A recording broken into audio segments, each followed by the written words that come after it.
Assalamualaikum, salam sejahtera dan salam penangkap. Terima kasih saudara Rahimi.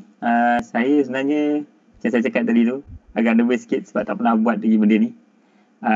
Saya cubalah, tapi dalam grup ni nampaknya macam Captain Vijay ada, Wafi ada, tadi Captain Jason pun ada kan. So semua lagi power sebenarnya dari saya. So kalau tak apalah, kalau kita nak share pun saya rasa tak masalah, boleh type lah di tu, nanti kita cuba resolve. So kalau tersasul lah kan. Kalau ada apa-apa yang tak betul tu, nanti Captain Vijay dan kawan-kawan lain yang lebih berpengalaman dari saya sebenarnya. Captain Vijay dulu, saya first officer lagi. Saya berterbang dengan dia banyak kali, dia captain. Dia senior daripada saya. So kalau tak betul, Captain tolong betulkan. Okay. So saya bagi overview sikit skim ataupun program penangkap kelana udara ni mula-mula sebelum tu tak ada. Mula-mula dikeluarkan tahun 2010. Kemudian kita lebih kurang dalam tahun 2015 tu kita revise sikit, sebab masalahnya ialah pada masa itu ada dua lencana, iaitu lencana ahli udara kanan kelas 2 dan kelas 1. Saya main makan dengan mama. Okay. Okay, ada dua lencana. Lencana yang yang pertama tu, ahli udara kanan kelas 2 tu, okey lah, adalah dalam tempoh 5 tahun tu adalah lebih kurang macam 180 lebih kurang lah. Mungkin hampir ke 200 orang yang ambil. Tapi lencana ahli udara kanan kelas 1 tu selama 5 tahun kita dapati tak ada orang ambil pun, sebab dia mungkin terlalu teknikal lah. Lagipun kalau ikut sistem yang kita buat masa tu, setiap lencana tu dia dibuat dalam keadaan berkhemah 3 hari 2 malam. So 3 hari 2 malam, so maknanya 6 hari 4 malam, dua-dua lencana tu lah. Jadi kami nilai balik lencana tu dan kita cuba buat ringkaskan mana yang boleh ringkaskan. Dan lencana tu sekarang ni jadi lencana ahli udara kanan sahaja. Of course dia ada satu lagi lanjutan, tapi itu tak wajib. So skim ataupun program pengangkat kelana udara yang wajibnya ialah ahli udara ataupun lencana ahli udara kanan sahaja. So lencana ni kita cuba kira-kira berapa dia punya ni kan, bolehlah dibuat dalam tempoh 4 hari 3 malam. So dia meringkaskan lah dan memberi peluang untuk kelana belajar lah.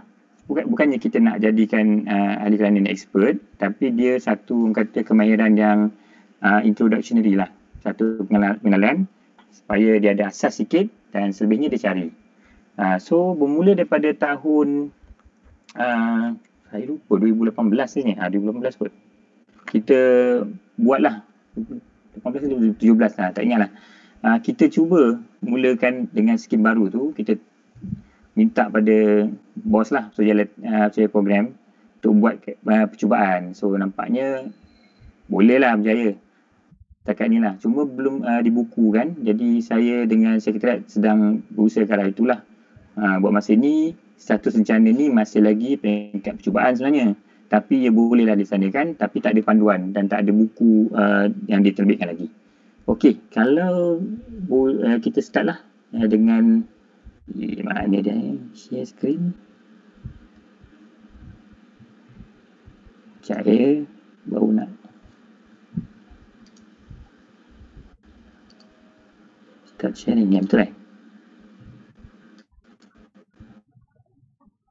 ada tak? Jadi tak? Saya tak jadi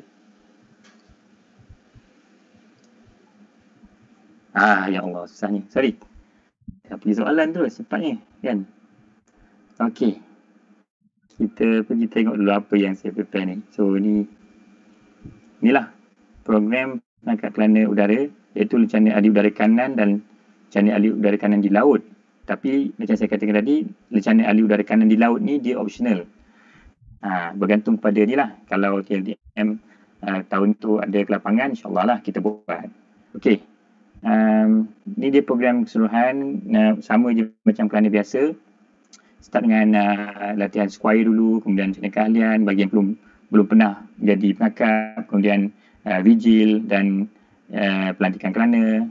3 rencana wajib sebenarnya macam biasa, kemahiran, pengembaraan dan juga perkhidmatan, dan kemudian 1 rencana pilihan lah. Bagi pengangkat udara 2 rencana kemajuan, tapi yang wajibnya hanya ahli udara kanan sahaja. So deal dia dulu dengan pihak TLDM ialah siapa yang top 20 ataupun top 30 dalam perkhidmatan rencana ahli udara kanan tu, barulah kita offer lah pergi buat rencana ahli udara kanan di laut. Tu deal dulu lah. So ini rencana yang dulu, ahli udara kanan kelas 2 dan kelas 1, sekarang 1 saja ahli udara kanan. Okey, program dia itulah, rencana ni sebenarnya 4 hari 3 malam, tapi dalam sesi sejam ni saya rasa kita sempat review 1 je dulu, tapi tak apalah, kita review lah mana yang boleh. Selebihnya kalau ada peluang saya ni lah, sebab tajuk-tajuk yang best-best semua kat bawah-bawah, teori penerbangan, teknikal pesawat semua kan, simpulan ni kan. So peraturan keselamatan ni saya rasa dia subjek paling berat, so kita biasa letak atas lah, sebab dalam perkhidmatan kita pun bincang dengan pihak MIAT, sebab MIAT yang hosting rencana ni, memang dia nak peraturan keselamatan tu dulu, sebab sebelum masuk ke tempat-tempat hangar ni kan, so kenalah tahu sedikit. Okey, ini dia subjek yang ataupun mata pelajaran yang pertama lah. So dia terbagi kepada 9 mata pelajaran atau 9 sub ni lah, subtitle. Yang pertama NOTAM, yang kedua ialah sedikit mengenai peraturan keselamatan di TAM dan apron, dan ketiga marshalling, keempat kita tahu right of way, dan kelima seterusnya ialah isyarat permukaan udara yang digunakan dalam search and rescue. Keenam bahaya-bahaya ataupun hazard. Ketujuh tanda-tanda isyarat, papan-papan tanda semua di runway, taxiway. Ke-8 lampu-lampu, dan ke-9 ialah projek sebenarnya dia orang kena buat. Terpulang lah dia nak buat dengan apa, dengan kit ke ataupun scratch build ke ataupun apa-apalah. So macam plan saya tu dia buat pakai mounting board je, so dia cat lah. Okay, subjek pertama NOTAM. NOTAM ni ialah notice to airman lah, bahasa Inggeris lah kan. Dia sebenarnya ialah macam satu notice lah. Dia apa-apa saja benda yang penting ataupun noteworthy yang dianggap signifikan lah, ataupun just pemberitahuan am lah kepada mana-mana airman ataupun ahli udara. Sama juga sebenarnya macam saya rasa di laut pun ada juga notice to seaman. So dia macam tu lah, dia similar. Dia bagi tahu je lah apa-apa je, apa berlaku kat sini. Mungkin contoh ada belon udara panas, ataupun ada orang main bunga api, ataupun ada macam dekat nilai tu dia ada orang main searchlight lah kan. So dia akan bagi tahu benda tu supaya pilot aware. So benda ni kita baca lah, ataupun kita kena study sikit setiap kali lah sebelum nak terbang, baca ni. Bukan saja pilot sebenarnya, sebab sebenarnya ini ground crew pun diorang kena baca supaya diorang boleh brief, bagi taklimat pada airman semua. So tu dia sedikit contoh NOTAM ni, kalau boleh tengok semua. Ni NOTAM lama lah, saya just tunjuk je. WMKK tu ialah KLIA lah, dia punya kod dia. Whiskey Mike kilo-kilo tu, Whiskey Mike tu ialah kita punya ruang udara lah di Malaysia Barat. Di Malaysia Timur dia panggil Whiskey Bravo. So 2 kod yang depan tu, belakang tu 2 KK kan. Boleh follow tak laju sangat dia row yang first kali. Okay, Whiskey Mike kilo-kilo ni dia, nampak tak? Kuala Lumpur International lah nama airport tu. Ini dia punya NOTAM number lah. So dicerita kat sini ialah runway ni, landasan ni 14 kiri 32 kanan ni, dan landasan 14 kanan 32 kiri ni close due to maintenance work. So dia dalam NOTAM ni, dia sebab benda tu dia nak ringkas kan, sebab benda tu kertas tu kalau tidak tebal lah. So dia just ringkas je kalau tengok. dia cuba gunakan singkatan sebanyak yang mungkin. Selagi orang tak keliru lah. Kalau dah keliru dan kalau kemungkinan ada kekeliruan, dan baru dia akan gunakan mungkin perkataan yang lebih panjang supaya mengelakkan kekeliruan. Dia macam SMS kan. Kita sekarang tak pakai SMS lah. Orang pakai WhatsApp kan. Tapi dulu kita pakai SMS LOL kan. Macam tu lah. LOL tu. So orang dah faham. So sekarang ni sama sebenarnya. CLSD close. Macam tu lah. Okay. Subject to delay. All arrival departure subject to delay. So dia akan bagi tahu timing dia bila, hari apa dan peringatan pada ataupun makluman pada semula. Kita gunakan time UTC lah.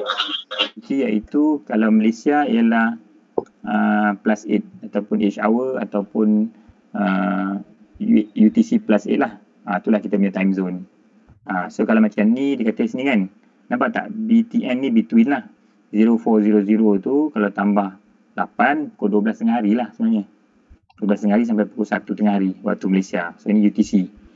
Ya. Okey, tu saya note ni contoh lain. Kalau nak tengok boleh juga. WARR ni Whiskey Alpha Romeo ni ialah Ngurah Rai ialah Bali. So dia ceritalah ground frequency not operated for a while due to interference and change to frequency apa-apalah on trial. So apa-apa saja mungkin. Kalau contoh lagi VIP movement pun. Contoh kalau presiden negara lain datang TLIA, dia akan beritahu. So kita kalau nak tengok benda ni boleh download lah apa-apa app yang ada feature ni lah, macam Aeroweather ke apa kan. Dia akan beritahu lah. So boleh tengok lah, boleh study. Dia macam ini simple je sebenarnya, tak ada apa pun. Okay, seterusnya ialah safety equipment. Boleh lagi sangat ke? Nak continue? Nak sambung? Boleh? Semua okey? Kita pergi safety equipment. Safety equipment saya rasa senang saja. Tak ada apa pun. Jadi kalau dalam masa seksi perkhemahan tu nanti, ahli-ahli kelana ni dia akan disuruh lah mengenal basic safety equipment dan pakailah. Pakai vest, pakai earmuff, pakai glove, itulah. Pakai boots. In fact kalau dalam buku panduan yang kita edarkan pada kelana pun kita beritahu dia apa nak pakai. Kita cakap jangan pakai kasut yang tu lah, kasut yang paling tajam tu. Pakai kasut kalau ada kasut hiking, kasut yang ada ni lah, ada safety sikit lah. Okay. Kemudian ini tak ada apa, just poster je lah, boleh tengok lah, safety flag lah. Ni tak apa benda. Ni pancu air kecemasan. Dia bukan saja guna untuk api, kalau ada chemical terkena kan. So inilah yang digunakan untuk memberikan hujan air untuk membasuh apa-apa yang patutlah. Okay, kemudian ini just poster saja nak bagi tahu. Sebenarnya kita nak bagi tahu dia ataupun bagi tahu ahli kelana ni supaya dia aware persekitaran yang kita beroperasi ni sebenarnya bahaya. So kadar kemalangan dia agak tinggi dan bukan saja itu bukan saja tinggi, tapi kemalangan dia tu, dia punya darjah kerosakan ataupun kemalangan jiwa tu dia teruk. Maknanya dia tak ada cedera sikit-sikit, kadang-kadang dia horrible gila. So macam dia satu persekitaran yang sangat hazardous. Ini ialah chocks. Kalau nak tengok lah, untuk menyangga pesawat di tayar, di main gear ataupun nose gear ataupun inilah landing gear aircraft lah. Dia ada kiraan dia sebenarnya. Dia kena ada at least quarter of the height of the tires lah. So maknanya dia tak boleh bawah benda tu. Dan bergantung juga kepada kecerunan. Sebenarnya airport ataupun tarmac tu tak semua rata. Kadang-kadang dia ialah kalau rata kalau hujan, terutama di Malaysia kan, di negara tropika, kalau hujan, apron ataupun ni lah lapangan ataupun tarmac tu, dia sebenarnya bukan tarmac, dia kita panggil pavement sebab dia bukan diperbuat daripada tar. Dia kadang-kadang dia berkonkrit. So kawasan tu dia tak rata flat, dia mesti ada cerun sikit supaya kalau hujan air tu mengalir lah, taklah bertakung. So bila ada cerun tu, dia kena ni lah, ada dia punya, boleh tengoklah kat situ. Saya pun tak pandai sangat sini, ni Dr. Rabin punya bidang ni, dia lagi power. So tapi at least tu lah, dia tak boleh kurang daripada kuarter daripada tinggi roda tu. Kalau tidak, bahaya dia akan roll over lah. So inilah masalahnya kalau chocks tu tak berkesan ataupun memang tak pakai chocks pun. Start engine, kipas berpusing, bedal orang sebelah. So nasib baik tak ada kemalangan jiwa. So inilah dia ya. So dia memang kesalahan yang memang dahsyat lah kalau apa-apa berlaku. Sebab itu safety sangat dititik beratkan. Flight safety memang ni lah. Penerbangan ni satu bidang yang memang masyarakat ataupun customer confident disebabkan safety saja.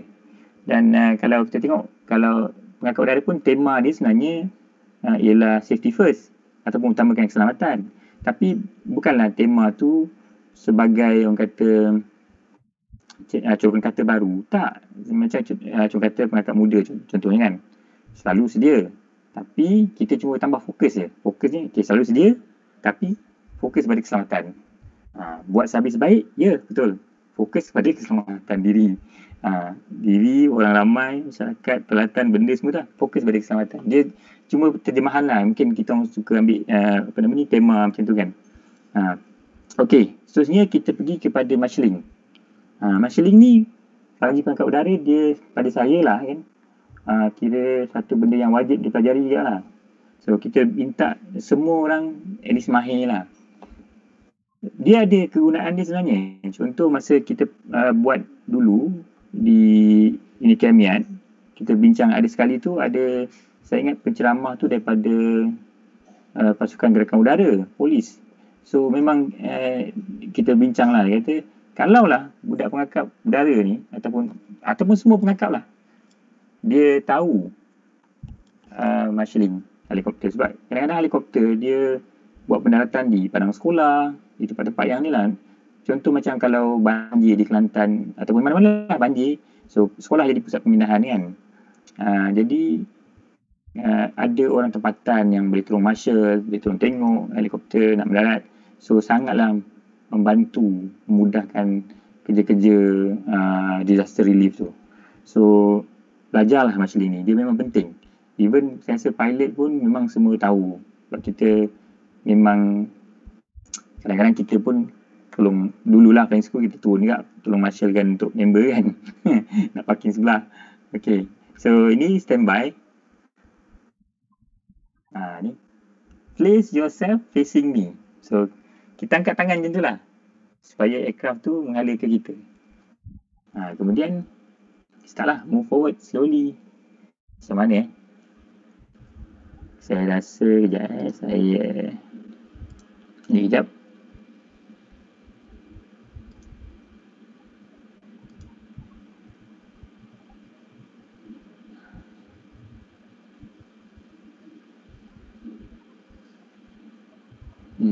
Okey.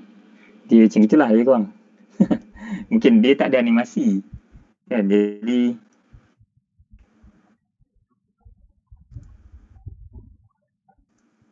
okay. So again, ni move forward ataupun bergerak ke hadapan. Ini move back ni kalau aircraft tu dia boleh reverse thrust ataupun dia prop dia boleh pusing belakang, dia boleh reverse pitch, jadi dia boleh undur sendiri. Tapi kapal terbang pengangkut commercial modern ni airline transport yang jet engine biasanya, dia tak boleh undur sendiri, dia kena pakai pushback punya truck. Tapi adalah kaedah tu ataupun signal tu adalah, sebab ada aircraft yang boleh, ataupun helikopter boleh. Helikopter pun sebenarnya signal dia sama. move back macam tu lah. Ini slow down. So nak parking kena slow lah. Dah dekat, terutamanya slow down. Okay. Kemudian stop normal stop slowly macam tu kan. Sampai pangkah X atas kepala tu, then stop. Tapi kalau jenis pilot degil, student pilot, laju nanti tanya Wafi lah. Dia jadi instructor dulu macam mana. Dan kena stop. Terus X terus atas kepala. So emergency stop lah. Berhenti. Kalau tak langgar marshal. Kan dah masalah kan. So ini emergency stop. Kemudian set brakes. Set brakes ni kalau nampak ilustrasi tu daripada tangan kanan tu tapak dia terbuka, genggam. So itu namanya set brakes. Bagi release brakes, sebab pesawat dia ada brake di tayar tu, di main gear tu dia ada brake. Release brake terbalik lah, daripada genggam tapak tangan tu kita buka tapak tu. So release brakes. Stop engine kita buat macam die. So tangan tu kita macam potong kepala. So itu panggil stop engine. Dia tak ada animasi, dia just gambar tu still kan. Dia still image, dia bukannya animation. Nanti saya suruh lah dia orang buat animation, menarik sikit. Okay, stop engines. Kalau start engine, dia akan putarkan baton yang sebelah kanan tu. Kalau dia tangan kanan lah. Itu start engine. Okay. Nah, ni chocks inserted. Tadi kita belajar pasal chocks atau sangga. Dia masuk ni chocks inserted, maksudnya ada sebab dia marshalling ni dia ada team dia bukan seorang-seorang diri saja. Dia ada team dia di situ juga, ada ground crew dia. So sebelum dia buat begitu, bila pilot dah berhenti, brake dah set, akan ada orang lari lah, tengok semua clear, dia akan masukkan chocks dekat tayar aircraft tu, dan bila dah secure, baru marshaller ni akan tunjuk chocks inserted. So barulah pilot tu boleh release brake. Kenapa nak kena release brake ataupun kenapa kena ada chocks? Begini cerita dia. Chocks ni kebaikan dia ialah kalau kita chocks, sebab aircraft ataupun pesawat ni dia punya sistem dia ada banyak lah, tapi yang brakes ni yang menggerakkan dia punya flight control dia, aileron dia, autopilot dia semua hydraulics. Jadi bila pesawat tu enjin dia dimatikan, sebab nak save minyak lah, kan running je kan. So bila enjin dimatikan, biasanya pump hydraulik tu tak berjalan lah. Adalah pump yang gunakan kuasa elektrikal dari bateri, tapi kita tak maknanya kita punya tu tak betul lah. Kita save. Kalau macam tadi saya utamakan keselamatan kan, safety first tu. Save tu bukan sekadar save apa tu, dari segi safety lah, nyamuk, keselamatan, tapi save daripada segi saving, cost, duit, tenaga manusia. So kita macam basically saya dah kerja di 2 syarikat penerbangan. Motor dia punya flight operation punya motor tu first kali mesti safety. Ada airline A ni, dia punya motor dia safe, legal, efficient. Airline yang satu lagi tu safety, legality, feasibility, nanti ada lah. So maknanya safety tu mesti first. Tapi safe tu diterjemahkan bukan sekadar safety dalam keselamatan lah, tapi dalam konteks ni juga dari segi ni lah, cost effective semua, efficient lah macam tu. So bila dah pakai chocks, so bolehlah release brake. So hydraulic pressure tu dah tak ada. So pump semua boleh tutup, engine boleh tutup semua. So jimat lah. Okay. Kemudian kita tengok apa signal lagi yang ada. Seterusnya ialah chocks remove. Terbalik lah. Tadi kita masukkan macam tu, ni kita tolak keluar. Seterusnya ialah tak ada. Traffic right of way. Dah pergi ke bab seterusnya. Laju juga ni. Traffic right of way ialah perkara keempat. Okay, traffic right of way ni macam ni. Di darat, on the ground, even dekat atas udara pun dia tak ada traffic light kan. Kita duduk di atas tanah ni, land lubbers ni, kita sangat betul lah ada traffic light tengah tempat, ada roundabout kan. Tapi di udara tak ada. So macam mana nak tentukan? So dia ada rules of the air ataupun undang-undang yang memang dah diseragamkan satu dunia. UN, ICAO buat memang macam ni. So apa dia? Kita tengok. Okay, ini dia. Kalau di atas darat ataupun on ground, mana-mana aircraft yang on your right has the right of way. Faham tak? Saya ulang sekali bahasa Melayu pesawat yang ada di kanan kita berhak terhadap laluan itu. Maknanya kita kena bagi laluan pada dia kalau dia ada di kanan kita. The one on the right has the right of way. Kalau kita ni lah dekat simpang ataupun di persimpangan lah, dekat junction. Okay. Kalau dua pesawat tu bertembung ataupun head on lah, maka kedua-duanya mestilah mencari jalan untuk turn to the right, corner ke kanan. Mungkin ada laluan taxiway ke kanan ke, ada masuk ke kanan lah. Kalau tak, stop. Itu saja dan tunggu arahan daripada tower apa semua. Okay. Kalau lah macam jenis macam airfield kan, dia yang rumput tu mana, taxiway kan. So, tapi macam ni lah, Air Carnival, pesawat ringan bersepah kan. So, kalau pesawat satu tu overtaking, dia ada pesawat, so the overtaking aircraft shall pass clear to the left. Maksudnya dia ikut kiri. Dia ikut macam American lah, potong ikut kiri. Kita potong ikut kanan kan, dia American potong ikut kiri lah. Akan tetapi aircraft yang dia potong tu ada right of way. Maknanya dia yang kena alter course. Betul lah kan? Dia tak tahu pun. Orang yang di depan kita tak tahu kita di belakang dia. Kalau kita tak ada radar kan, betul tak? So dia tak tahu. So kita lah kena alter course. Faham? Itu kalau on ground lah. Okay, kalau on the air pun ataupun di udara pun sama je sebenarnya. Okay, sebelum pada tu ni satu on the air, satu di darat, satu di udara. Iaitu pesawat nak land. So pesawat yang nak landing tu mesti dia berhak laluan tu lah. So pesawat yang belum, yang terbang lagi, yang masih berada di darat, dia mesti bagi laluan. Mesti bagi laluan pada pesawat yang nak land. Okay. Itu mana satu pesawat di udara, satu pesawat di darat lah. Biasanya dalam keadaan nak landing lah. Nak take off tak adalah sebab memang laju. Kita takkan dapat nak potong pun. Kita di darat nak macam mana nak potong orang di udara kan. So kita stop je lah. Bagi laluan pada pesawat yang nak landing. Okay, seterusnya di udara. Sama juga. Tadi kalau di darat, overtaking aircraft ikut kiri kan. Ini terbalik. Ini saja yang macam mungkin ada keliru sikit lah. Kalau di udara, pesawat yang nak memotong satu lagi, mestilah ikut kanan. Ikut British, potong belah kanan. Tadi ikut American. So, tapi still, aircraft yang di depan tu, yang kita nak potong tu, dia ada right of way. Sebab kita kena alter course. Kita alter course ke kanan, dia dah laju, dah potong, baru masuk balik. Contohlah macam tu. Okay, itu in the air. Kemudian kalau pesawat bertembung, ini sama. Masing-masing kanan ni sama macam on ground.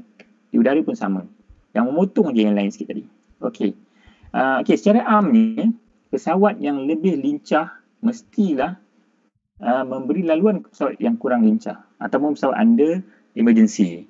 Contoh macam belon. Belon dia tak, kalau belon udara, macam mana dia nak bagi laluan pada pesawat yang lebih laju? Sebab dia memang slow. So, pesawat yang lebih laju lah kena bagi laluan. Maknanya dia elak lah. Jalan. Kita lalu tepi. Gitu. Faham tak?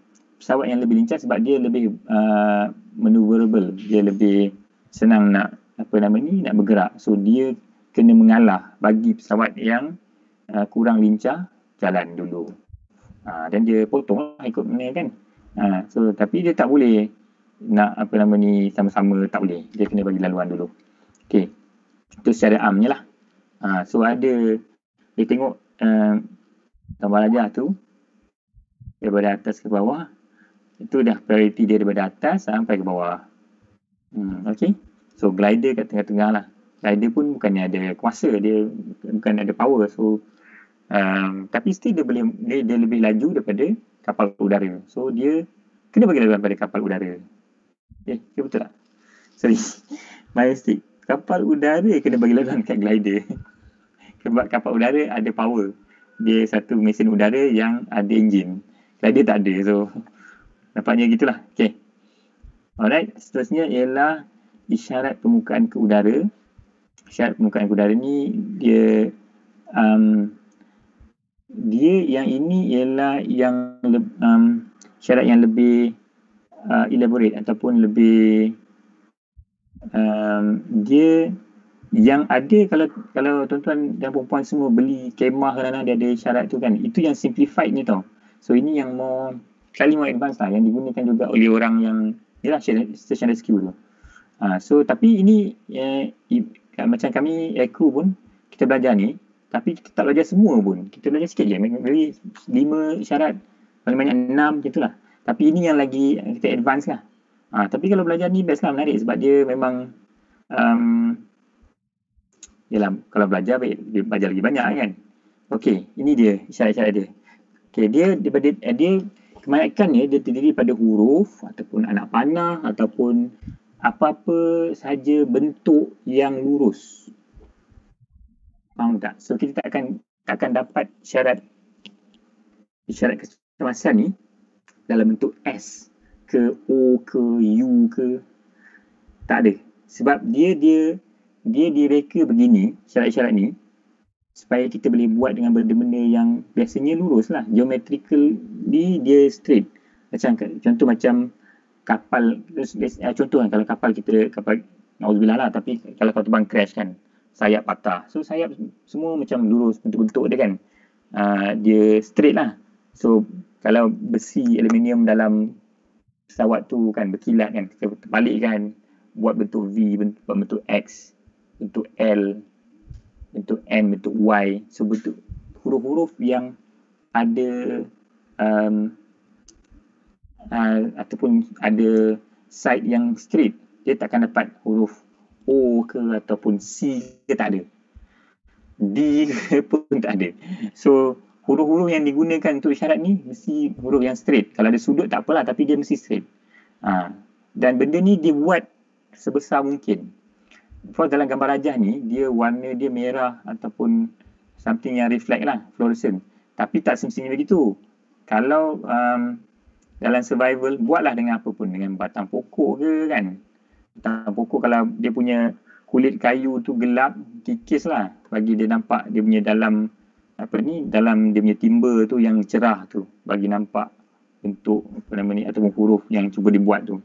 So atau apa-apa lah, mungkin parachute ke apa ke, parachute okay, kain main lah, kita boleh buat, ataupun mungkin sleeping bag ke kita boleh buat, tapi buat juga bentuk ini, sebab ini dah convention dah begitu.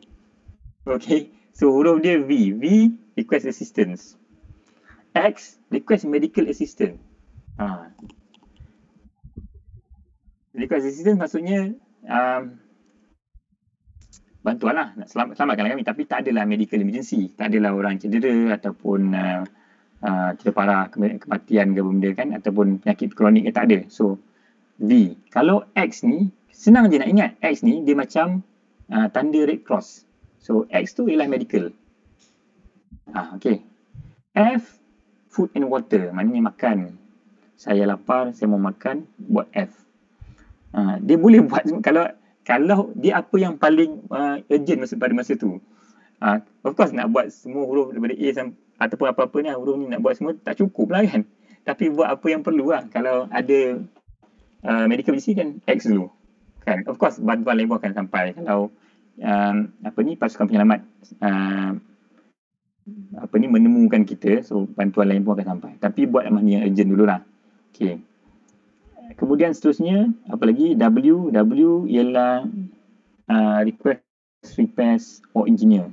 Kan? Soalan dia yang biasa saya dapat, kenapa? Tuan, tadi kenapa F tu food and water? Kenapa tak water ke kan? Tak. Kita bayangkan macam ni. Dia daripada macam mana kita tahu orang ataupun kapal terbang ataupun helikopter penyelamat tu nampak W? Kalau dia datang daripada sana, kan dia nampak M. Kan? So maknanya benda ni dia sekali lagi dia buat supaya tak confuse. So dalam ni takkan ada Z. Dia ada N supaya sebab pesawat tu datang daripada arah mana kita tak tahu, pesawat penyelamat. Mungkin kalau datang daripada bawah, dia akan nampak M, bukan W. W terbalik jadi M. Betul tak? So, W tu sebenarnya bentuk itu aja. Dia kebetulan dia sama dengan W. Tapi sebenarnya W tu kita fikirlah. Kalau nak senang ingat, terbalikkan W jadi M. M tu mechanical, so request engineer and request repair. Faham tak? Kalau nak senang ingat lah. Tapi itulah bentuk dia untuk mechanical failure yang kita minta bantuan. Okay. Seterusnya L. L, fuel and oil. Kemudian Y, yes. Okay, ini yang dalam simplified yang kalau tuan-tuan dan puan semua beli sleeping bag tu pun sama. W, Y. Kan. Kemudian, Y, yes. Salah lah. W tadi kan. Y, yes ataupun affirmative. N, no, negative. Dan ada double N. Double N ni, okay, biasanya sampai sini je yang kita pakai, yang kita belajar dalam buku ACP yang aircrew belajar. Tapi bawah-bawah tu, itu dah, itu untuk rescue crew yang belajar. Kita tak belajar sangat. Tapi, it's nice to know lah. Okay. Double N maksudnya nothing found, we'll continue searching. Double X, we are not able to continue, returning to base. Maksudnya tak boleh lah.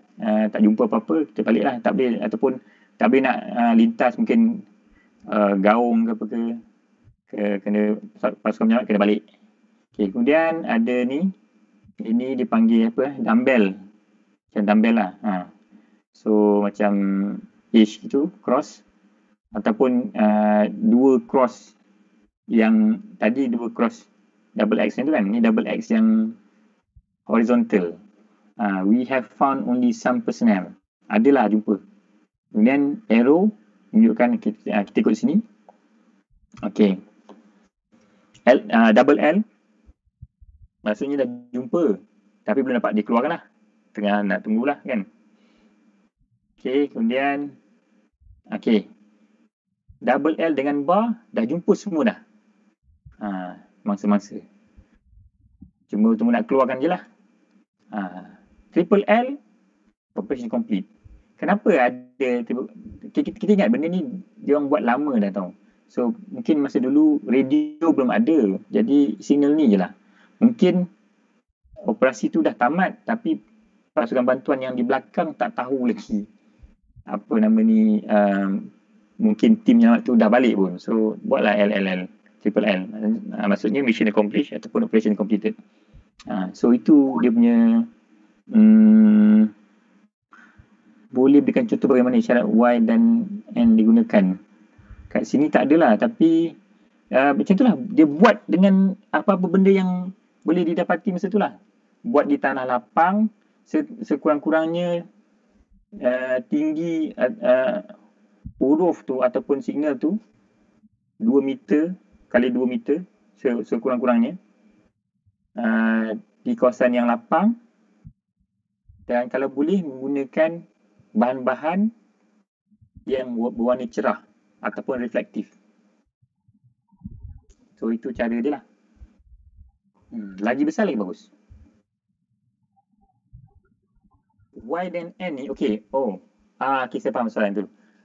Y dan N ni, yes atau yes or no tu ialah dia in conjunction with ataupun message ataupun isyarat daripada udara juga. So maknanya pesawat udara akan bagi something, message, dan kita reply yes or no. Itu sebenarnya. Apa message yang pesawat udara tu, saya tak ingat sekarang. Saya kena refer balik. Nanti saya akan share kalau ada sesi akan datang apa dia isyarat dia. Tapi kalau tak salahnya, mungkin dia kalau tak salah, dia pesawat udara dia akan flash dia punya lampu, landing light ke macam tu, dan ataupun kalau siang, kalau malam lah, kalau malam tak nampak aircraft tu buat macam ni. Kalau malam dia akan flash dia punya lampu, bukan tahu lampu apalah. So dia itu dia akan sampaikan maksud dia. Ataupun satu lagi dia akan drop punya wings. Maksudnya pesawat tu dia akan goyang-goyangkan sayap dia. Tu. So saya tak ingat apa. Nanti mungkin Captain Vijay boleh tolong jawab apa ke. Tolong ni. Apa maksud isyarat tu. Dan kita jawablah. Kita orang kata jawablah yes ataupun no. Okay. So seterusnya kita pergi ke tajuk seterusnya iaitu bahaya-bahaya ataupun hazard yang terdapat di lapangan. Kita tengok apa yang ada. Macam saya beritahu awal tadi, memang persekitaran udara ni, airside ni memang satu tempat yang bahaya lah. Yang banyak ataupun nampak macam common, tapi dia satu ancaman yang ataupun satu benda yang banyak menyebabkan kerugian juga lah, ialah FOD ataupun foreign object debris atau foreign object damage lah. Sebab benda-benda ni macam aircraft kan banyak skru kan, hari-hari landing kan, ada skru yang loose dan jalan sana sini dan jatuh. So benda-benda tu bertaburan. Kalau kita tak bersihkan, dia akan bersepah lah dekat apron, dekat pavement, dekat lapangan tu. So benda-benda ni memang banyak, memang menyusahkan. Kalau misalnya dia, iyalah, sebab menyebabkan kerugian. Kalau kita tengok dekat slide tu, ini saya cari kat mana tadi, dekat Wikipedia, dia kata kerugian dia almost $13 billion per year sebabkan rosak benda tu. Dia masuk dalam enjin, dia masuk dalam aircon, mesin, macam-macam lah. Ataupun dia macam kita lah kan, kereta tercucuk paku, tayar kereta tercucuk paku kan, itu pun dah masalah. So kapal terbang lagi lah, sebab enjin dia ada suction, dia sedut masuk dalam enjin, macam-macam hal. Okay, so apa dia, banyak lah benda-benda ni. Debu, sampah sarap kan, minum air tin campak tepi, memang benda ni masuk dalam enjin memang jahanam. Nanti mungkin Dr. Ravin boleh cerita lah bidang dia ni. Okay, ni nampak ni, itu kes sebenar lah yang berlaku. Okay, sebab itu kalau di tempat-tempat yang macam dekat airport, dia ada dia punya truck yang tukang sapu tu. So dekat macam ni, atas aircraft carrier tak ada lah. So hari-hari saya rasa Air Force pun dia buat macam ni. Sebab hari tu last kali kita orang buat event dengan diorang, memang budak-budak kena ni lah, beratur pagi-pagi. Lepas habis kumpulan istirahat pagi tu, beratur, kutip dekat minyak tu lah, cari kalau ada skru, kutip dan buang dalam dia punya tong yang disediakan. Dia lain lah, dia ada, memang ada tong FOD tu, memang ada disediakan dekat mana-mana pun memang ada. Kalau KLIA tu selang 2 gate memang ada tong FOD tu, campak dalam tu. Wire ni memang banyak tu, sebab dia dah pasang nut dekat tayar misalnya kan. Dia dah pasang nut tu, sebab nak pastikan nut tu tak keluar, dia akan masuk wire tu. Ini seal. Salahnya wire tu apa nama dia pintal tu kan, dia potong, kadang-kadang dia punya sepian tu jatuh kan. Tak pasal sebab dah kecil sangat kan. Tapi kadang-kadang yang kecil-kecil lah, yang panjang tu ada 10 cm ada. So wire besi kan, tu bahayalah. Okay, so inilah jet blast. Jet blast ataupun bahasa Melayu dia apa bahasa Melayu dia ialah semburan gas panas. Boleh terima tak? Boleh lah So jet blast ni satu benda yang bahaya juga. Saya pernah kena pengalaman sendiri dekat satu airport tu dekat luar negara. Tapi tak kena jet blast lah. Tapi jet blast tu kena benda lain. Kena apa tu? Pellet yang simpan kargo tu kan. So pellet tu kosong. Tapi bila dia kosong, dia ringan. Kena dengan jet blast daripada 777 tu, dia terbang lah. Si baik tak timpa. So memang bahaya lah. Tak tahu apa masalah dia kan. Okay, anyway, lepas tu buat report biasalah. Benda-benda macam ni, buat report supaya jangan benda tu berlaku lagi dan tak adalah apa-apa bahaya tu di masa akan datang. Hendaknya lah. Okay, so ini contoh lah kat mana ni kalau 747 enjin dia kat mana yang bahaya. So kalau kita tengok daripada mulaan enjin tu 800 meter lebih, masih lagi ada efek sebenarnya. So kalau kita so far tak ada dapat buat lagi lawatan ke apron. Setakat ni kita alhamdulillah dapat minat untuk buat aktiviti, tapi kita belum dapat lagi nak bawa pergi hanger, budak markup yang ni lah, yang betul-betul aktif kan. So tak dapat rasa lagi benda macam ni. Kita tak nak rasa lah, tapi inilah dia. Kalau kita dapat buat nanti, perkara pertama mana-mana pun, mesti yang in charge ataupun supervisors tu dia akan duduk semua dulu, briefing dulu. Benda-benda macam ni mestilah dia akan brief dulu supaya tak berlaku benda-benda yang tidak diingini. Okey, ni nampak. Ini memang berani betul orang ni. Apa masalah dia? Okey, dan seterusnya ialah benda yang berlaku ialah runway incursion. Runway incursion ni satu benda yang saya ingat 2 tahun lepas, satu benda yang serius lah. Even di KLIA pun memang serius sebab benda tu sebab dia berpotensi membawa kepada insiden ataupun aksiden. Tapi alhamdulillah setakat ni kita tak ada apa-apa lagi kemalangan yang udara yang kira teruk lah. Yang kemalangan jiwa yang teruk tak ada di KLIA, tak ada. Alhamdulillah kita kira safety record kita bagus lah. Tapi okay, basically runway incursion ni ialah apa saja benda yang tak sepatutnya masuk dalam runway ataupun landasan, orang ke, binatang ke, pesawat lain ke, yang tak sepatutnya masuk ataupun tak ada kebenaran ataupun belum lagi diberi kebenaran, dia dah masuk.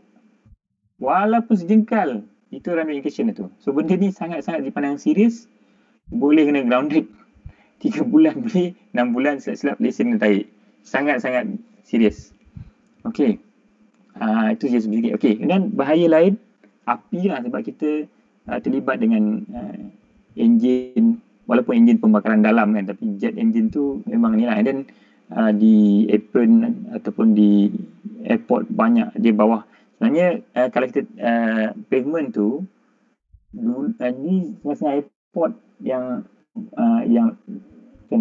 airport yang lama lah, airport yang lama punya teknologi lama sikit tu, dia tak ada pipe bawah tanah. So pesawat tu isi minyak, dia akan ada lori minyak yang supply minyak kepada pesawat tu, dia pakai tangki lah. Tapi airport yang moden semua, Singapore Changi, KLIA, semua saluran minyak tu, pipe tu di bawah tu. So bawah tanah tu semua pipe minyak tu. So kalau terbakar memang so basic api lah So, kita masuk juga dalam syllabus basic api takkan terjadi kalau tak ada 3 oksigen, haba dan juga bahan bakar. Kalau kita buang bahan bakar dia, kita starve the fire ataupun kita laparkan dia. Starve lah bahasa Inggeris. Tak ingatlah bahasa Melayu ni pandai-pandai translate ni. Tapi kita starve kan api tu. Kalau kita buangkan haba dia, punca kebakaran, punca haba dia tu, maksudnya kita sejukkan api tu, kita buang oksigen pula, istilah dia dalam tu dia panggil kita smother ataupun kita lemaskan api tu. So itu 3 teknik lah untuk memadamkan kebakaran. Kebakaran pula ada banyak jenis. Dulu masa saya 2 tahun lepas buat benda ni, kita terlupa yang ada D dan K tu. Tapi of course K ni tak ada lah di dia cakap sendiri. Dia tak ada lah di persekitaran airport ni. Biasanya A, B, C dan yang terbaru adalah D lah. Sebab molten metal ataupun besi yang mencair ni, bila terbakar kan, aluminium. Pesawat udara banyaknya buat daripada aluminium. So bila terbakar ni, susah sangat nak padamkan.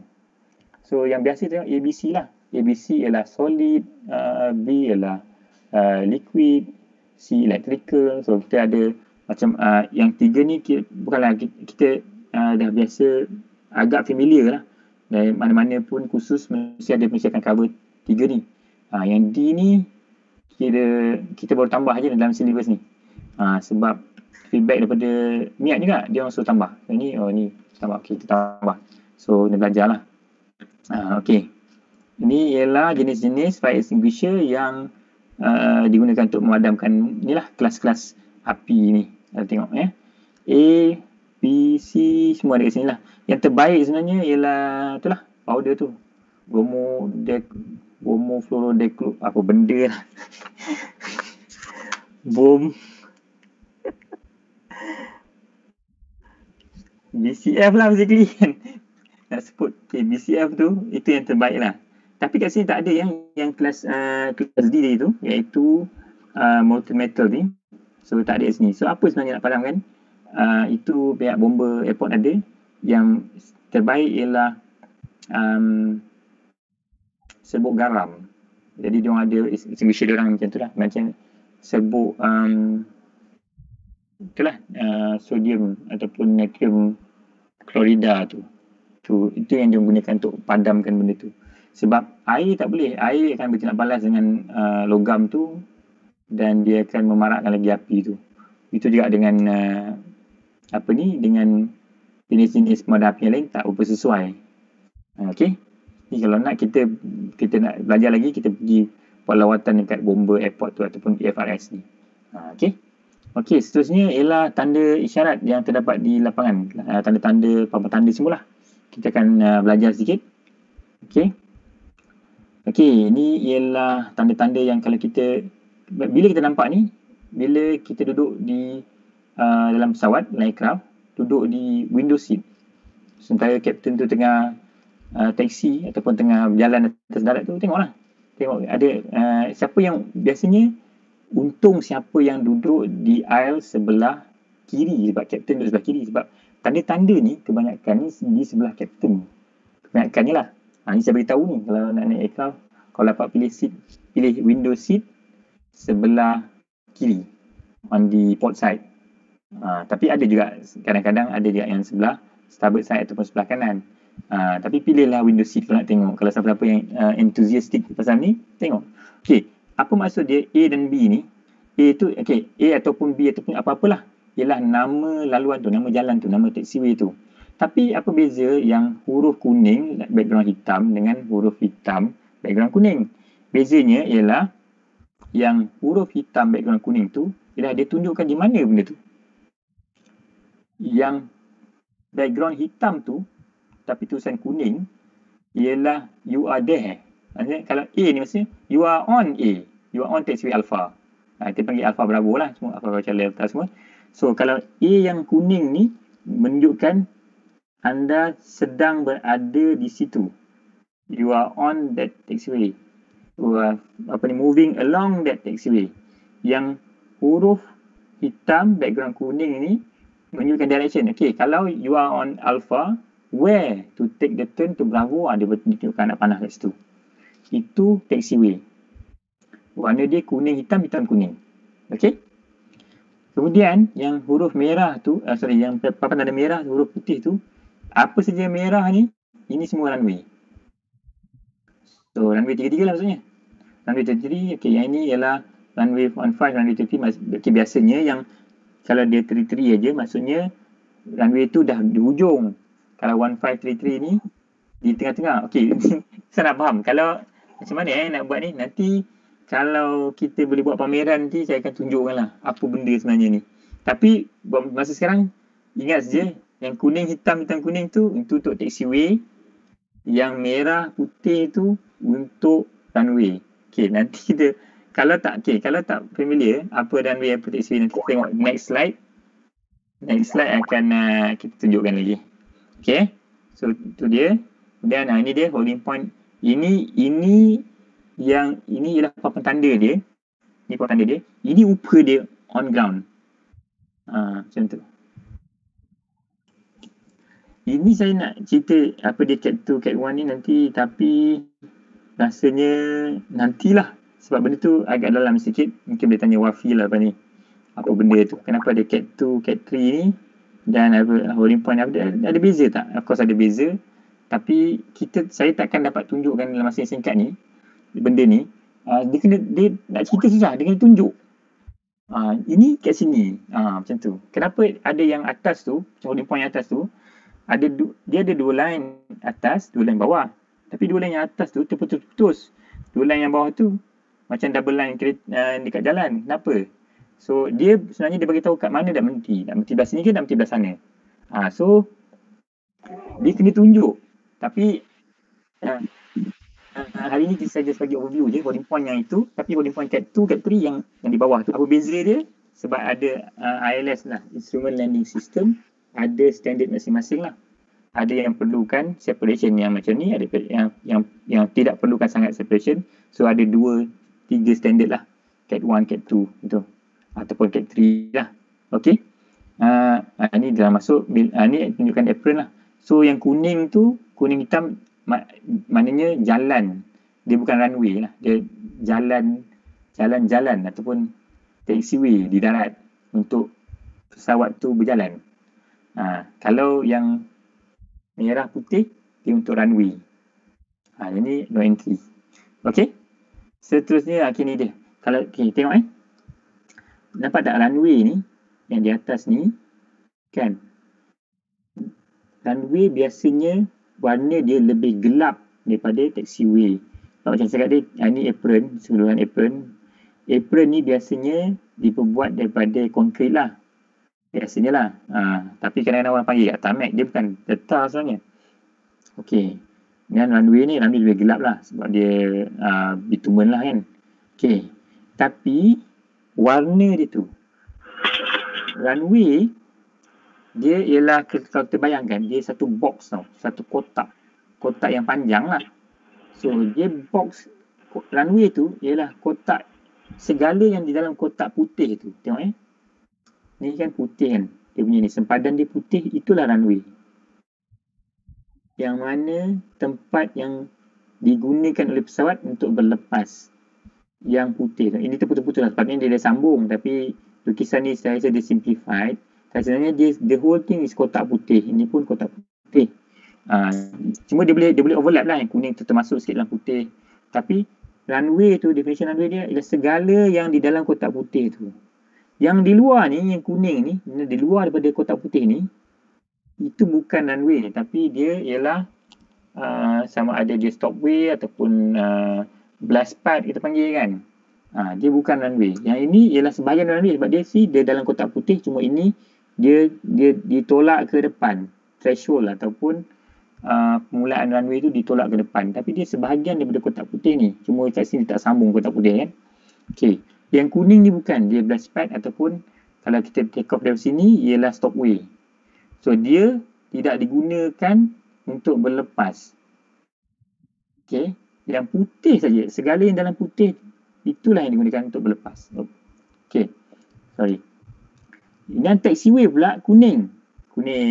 Segala yang kuning boleh. Okey, apa cerita dia ialah yang kuning tu boleh untuk bergerak, tapi tak boleh untuk take off. Yang take off putih saja. Kalau nak bagi senang faham lah. Okey. Nak lebih detail dia punya tu lah. Taxiway airport ditandakan menggunakan garisan-garisan kuning. Runway ditandakan menggunakan garisan-garisan putih. Macam tu nampak tak? Okey, 2709 ni apa dia? Kalau kita nak dari sini 09 dengan 27 ni, dia ialah arah runway tu. Maksudnya kalau 27 ni maksudnya arah dia ialah 270 degrees lah. Ataupun lebih kurang kan. Sebab kita tak boleh nak letak banyak-banyak nombor, kita letak 3 nombor je. So 27 maksudnya 270 lah. Tapi sebenarnya bukannya, mungkin juga dia 269 ataupun 266, 265. So berapa direction yang sebenarnya, dia hampir kepada 270. Ataupun boleh jadi juga, contoh ada runway yang nombor dia lain daripada direction dia pun. Tapi sebab dia punya magnetic variation dia dah lari lama sangat. Contoh ada satu runway dekat katalah Australia kan. Runway tu runway 1, sepatutnya direction dia memang 210 ataupun maybe 205 ataupun 214. Tapi tak. Dia punya direction dia sebenarnya 167 contoh kan. Jauh gila. Kenapa lari? Ialah sebenarnya runway tu masa dia buat dulu, direction dia hampir kepada 210 tu. Tapi setelah lama-lama, magnetic variation negara tu ataupun kawasan tu berubah. Kan kita punya polar ataupun kutub magnetik kita macam kadang-kadang dia berubah sikit kan. Dia lari sikit. Dia bukan macam utara grid dia ataupun utara sebenar. Dia magnetik dia berubah mengikut kutub magnetik bumi tu kadang-kadang berubah sebabkan kita punya molten core dalam planet kita tu. Okey. So inilah dia tanda-tanda dia. Boleh tengok. Okey. Saya pergi ke next punya tu. Lampu-lampu pula. Lampu-lampu menarik juga. Kita akan dapat tengok malam lah. Kalau siang tak apa sangat. Okey. Macam saya kata tadi, dia punya box tu. Alhamdulillah. Okey. Okey. Yang pentingnya ialah lampu ni lah, runway dan apron ataupun taxiway ni. Lampu ni kita start dengan taxiway ni, nampak tak, follow tak dia punya mouse punya pointer ni. Okey, taxiway punya lampu ni, lampu tengah dia, kalau ada lah, tak semua airport yang ada sebenarnya. Kalau ada tu kira airport yang utama lah, setengah airport tak ada pun. Okey, yang apa ni, yang hijau, lampu tengah dia lampu hijau, lampu tepi dia punya edge light dia warna biru. Alamak, tekan Mac ni dia sensitif tu lah. Okey, apron ni pun sama juga, dia punya edge light warna biru. Untuk taxiway tadi warna hijau. Okey. Okey. Kemudian runway dia ada dia ada complicated sikit sebab ada standard yang kalau runway tu non precision runway tu precision approach punya, dia ada kategori dia lah, dia ada warna dia. Bila dah dekat nak ujung dia tukar warna, tapi generally macam ni lah. Lampu dia lampu threshold ataupun lampu permulaan runway hijau secara amnya sebab tak semua runway begini. Secara amnya permulaan threshold, maknanya permulaan threshold maksudnya arah pendaratan pesawat lah. Pesawat tu mendarat ikut arah tu, dan juga dia mendarat dan melepas ikut arah tu lah maknanya. Okey, permulaan threshold tu warna hijau, ujung sana penamat dia warna merah secara amnya, dan yang lampu tepi ni runway punya edge light warna putih. Itu secara amnya. Kalau nak pergi lebih detail lagi, kita akan tengoklah sebab ada banyak runway yang dia punya kategori dia lain-lain lah.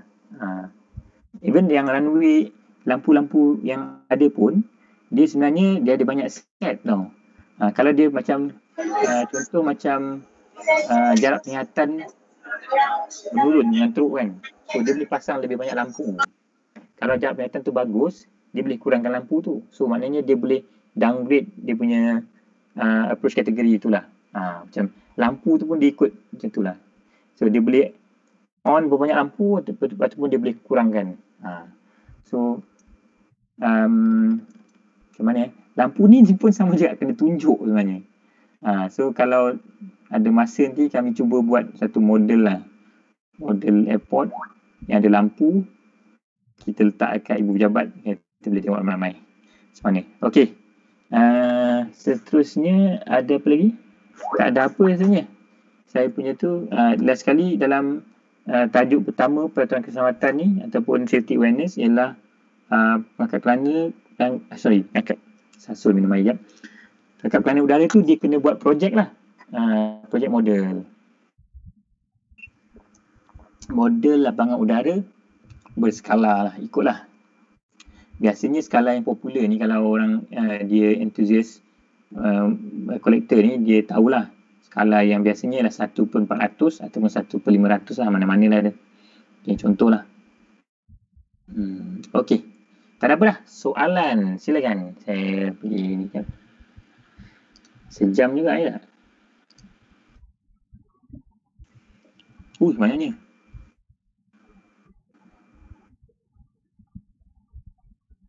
Okey guys, saya rasa yang itu dulu sebab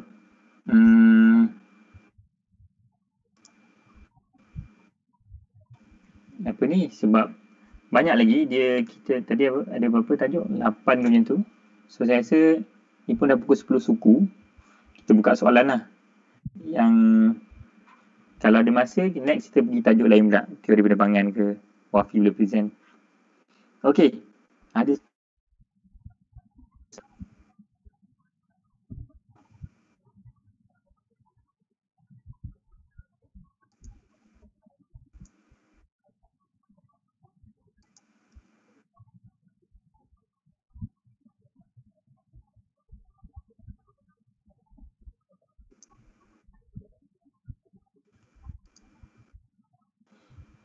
Saudara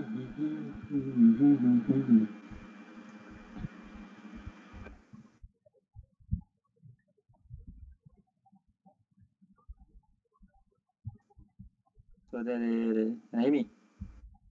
Ya, silakan kembali kepada saudara lah. Sementara jadi apa ni? Nak moderatekan okey. Tu Chan Zili tanya tu. Macam ni? Nak jawab terus ke ataupun nak balik pada saudara Rahimi dulu? Boleh jawab dulu soalan. Okey. Dia sebenarnya satu benda yang menarik lah. Ini kajian saya lah. Tak tahu betul ke tidak.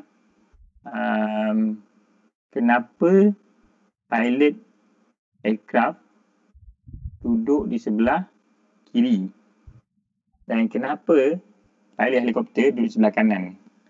Sebenarnya itu benda yang menarik lah. Dia airmanship ni dia sangat berkaitan dengan seamanship sebenarnya.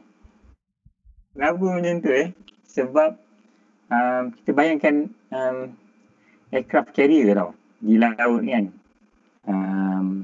Macam ni katalah ni aircraft carrier kan.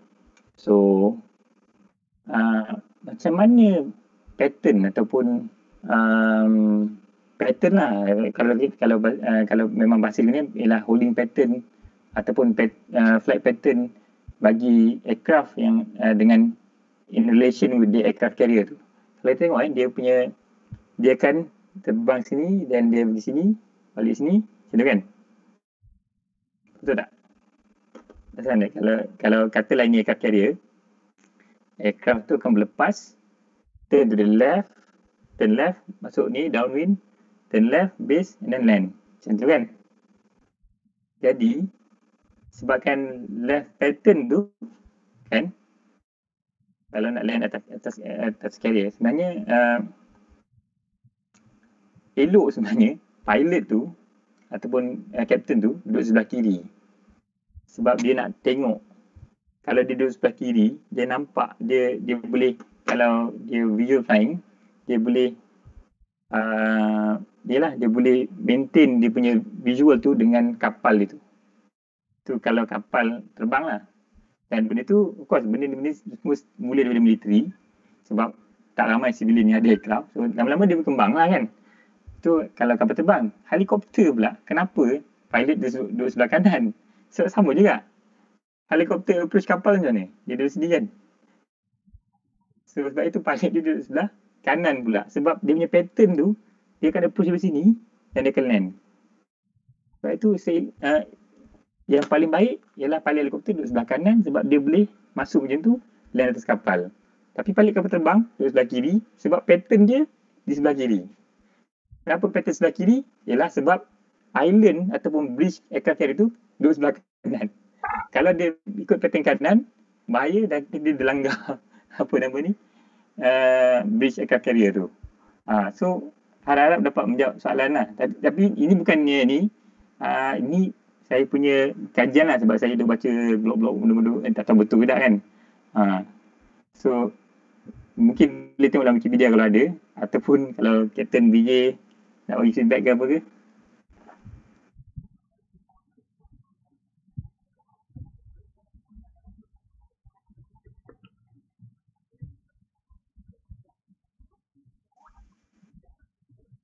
Actually apa yang Captain cakap tu betul lah. Tapi originally dia ikut dulu masa World War I, this what I baca dulu lah.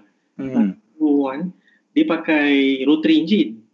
So kalau dia pakai engine tu, semua pembelokan dia buat ke sebelah kiri. So kalau Captain tu duduk sebelah kiri, senang sikit. So and at that time semua orang duduk sebelah kiri, dia belok pun kiri.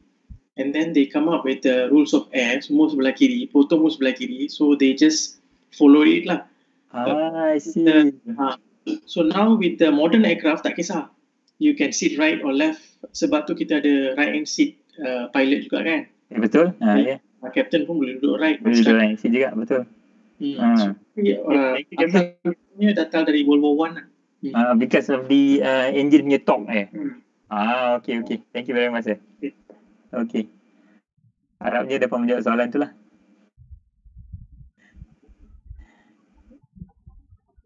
Okey, silakan. Saudara Rahimi. Rasa daripada saya tak ada apa dah. Ada soalan lagi ke?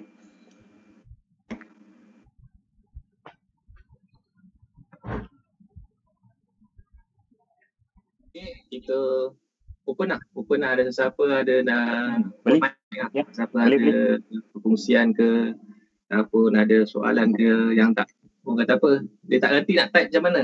Tapi dia nak bagi in vocal kan. So kita boleh bagi chance sesiapa nak ni.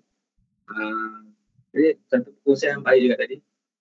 Mula Captain few days ago dia cerita mungkin tak banyak kot nak cakap. Tapi 1 hour juga cakap kan. Tapi okey lah tu.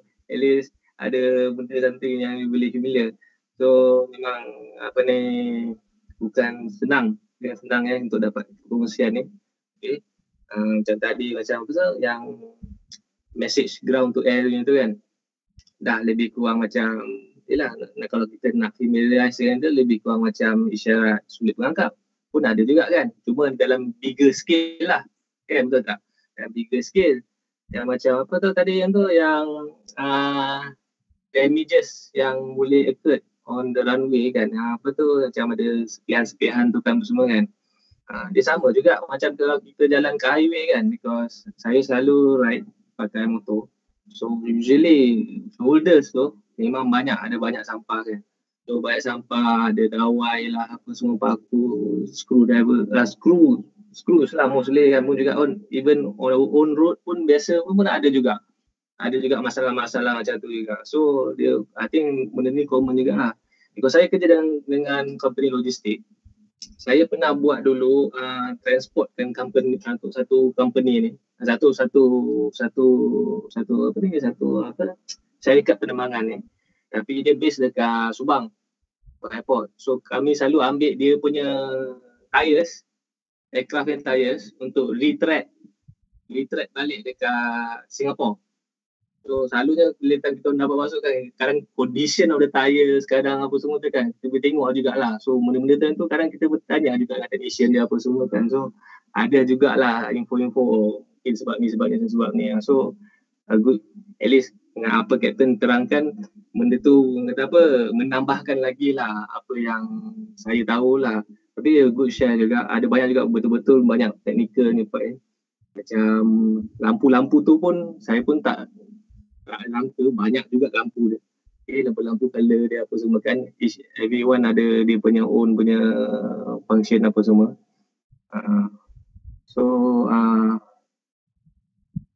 Tonight kita pun not bad.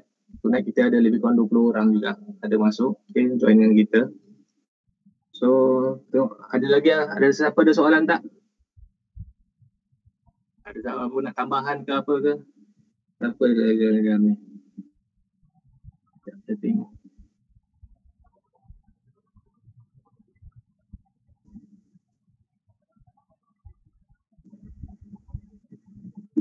Okay, saya open mic. Siapa ada nak masuk, nak tanya soalan ke ataupun ada sharing ke apa-apa?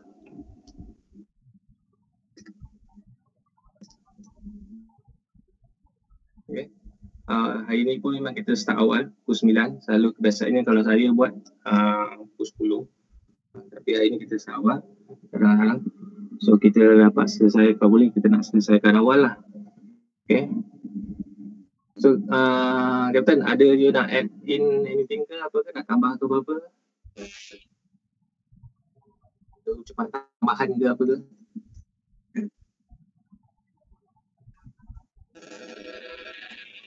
Ada apa sangat lah sebenarnya. Apa kot, cuma itulah. Kalau ada masa nanti kita ulang kaji yang akan datang lah. Sebab biasanya rencana ni kita yang topik ni pun 2 jam kita buat. Ni soalan Abang Jalil tanya ni. Mana soalan ni? Dia dah dekat chat ya. Tak nampak lah.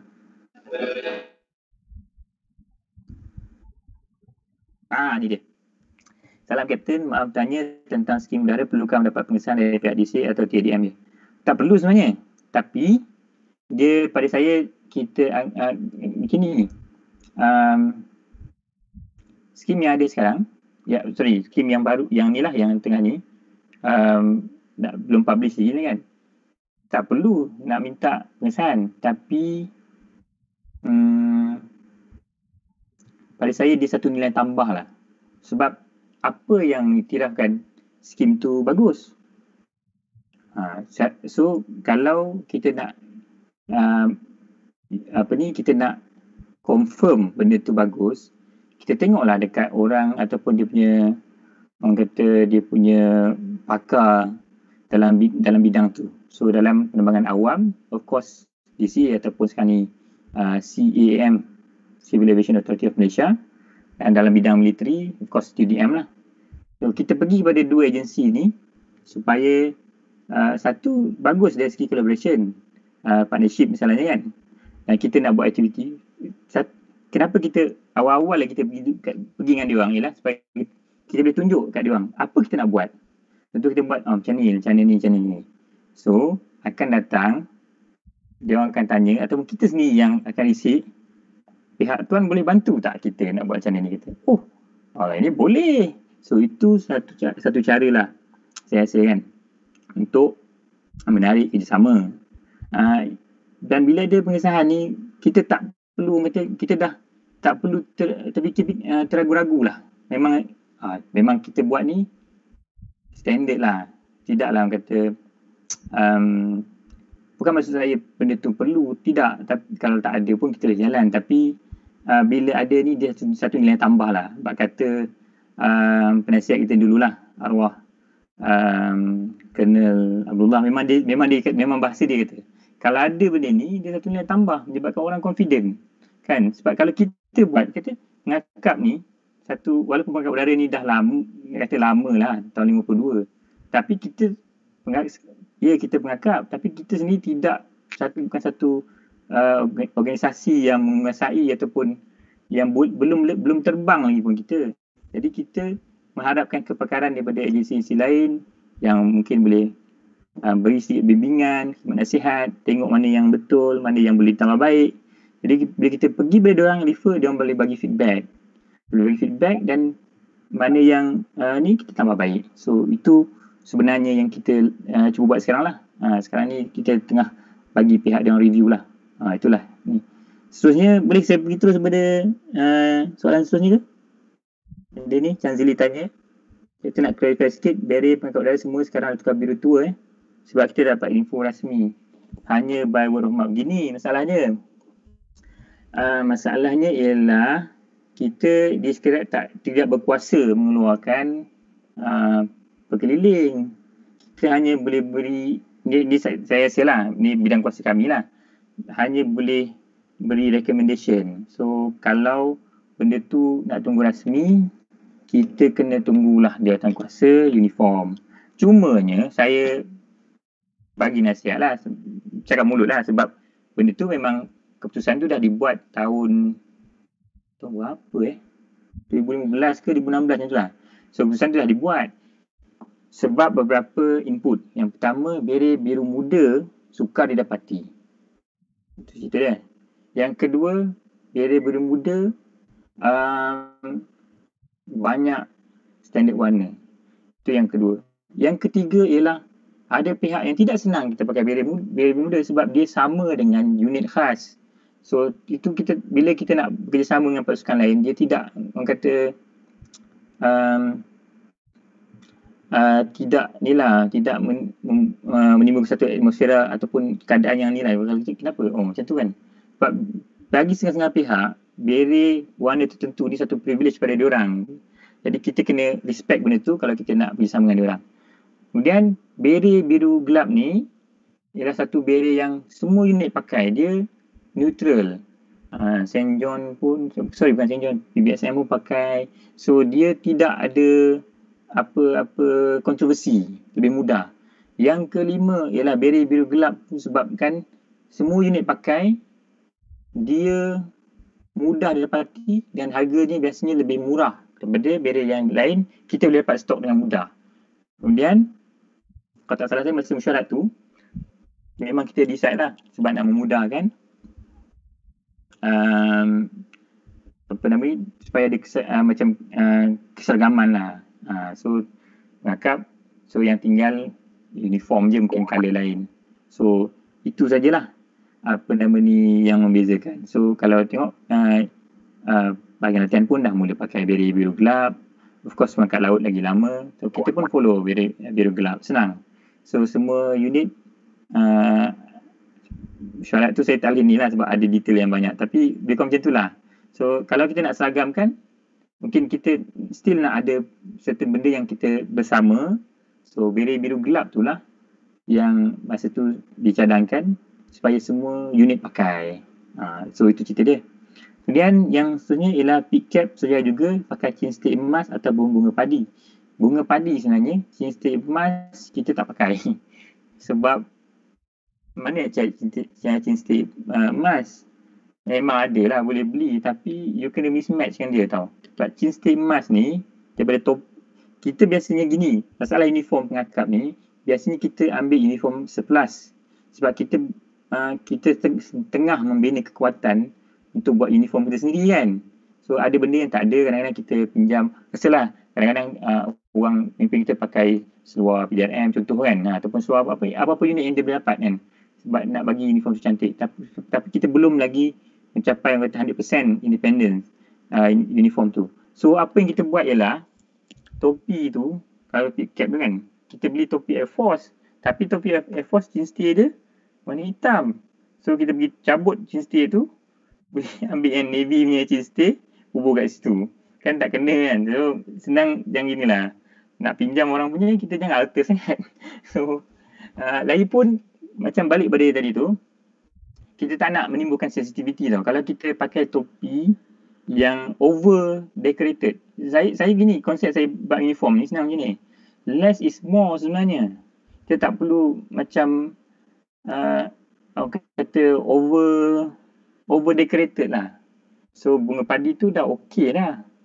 Kalau ada chain stick emas tu, dari pendapat saya lah. Kalau orang lain tu, minta maaf lah. Apa ni, masing-masing pendapat lain lah. Tapi pendapat saya, kalau kita, orang kata, kita ambil ilham daripada ini, sebab memang asalnya uniform pengakap ni, dia memang kita ambil surplus daripada ni pun, daripada military. Dulu, kenapa pengakap udara tak pakai topi campaign hat ataupun topi besar yang BP pakai tu, slouch hat apa dah, saya tak ingat nama dia, campaign hat ni. Kenapa pengakap udara tak pakai topi tu? Sebab memang masa tu topi tu nak buat raw material dia masa perang. Pengakap udara ni betul-betul rasmi dibubuhkan tahun 1941. Masa tu Battle of Britain tu. So negara Britain masa tu memang berperang sengit. So raw material nak dapat, nak buat baju, nak buat kenderaan, nak buat senjata, sangat kurang. Jadi apa yang ada je dia pakai. So apa-apa yang surplus masa tu daripada tentera udara, itulah dia ambil. So itu memang sejarah dia. Bukan kita sengaja nak tiru. Kita ambil ilham lah. Tapi sekarang ni dengan abundance ataupun ni, kita cuba ubah sikit-sikit tapi tak lupakan tradisi kita. So sebenarnya memang kita asalnya pakai je beret. So banyak soalan macam sini ni. Untuk macam mana saya pengangkat udara, perlu mohon sijil sertifikat ataupun telah selesai syarat. Kita, banyak ni tengah title lagi ni. Untuk yang baru, kita akan keluarkan sijil kali ni. Sijil dah design, dia punya folder pun dah design. Tunggu cetak, tunggu keluar skim baru, dan ni lah. Sebab masalah dia sama juga. Pengakap ni memang gila lencana sebenarnya kita ni. Saya faham sebab lencana ialah pencapaian, tapi kita kadang-kadang kita kata terlampau ni sangat tau. Sampaikan lencana yang kita tak layak pakai pun kadang-kadang kita pakai. Minta maaf cakap lah. So nak tak nak kita kena ni lah. Kita kena keluarkan sijil supaya ada kontrol dan supaya kita ada data. So lepas pada ni memang kita akan keluarkan sijil, dan sayap semua tu memang kita kontrol. Kita buat barulah. Adalah design dia, saya tak boleh tunjuk. Nanti kalau dah keluar skim nanti, insyaAllah kita usahakan boleh tengoklah semua. Soalan pasal uniform banyak. soalan kan. Soalan pasal skim.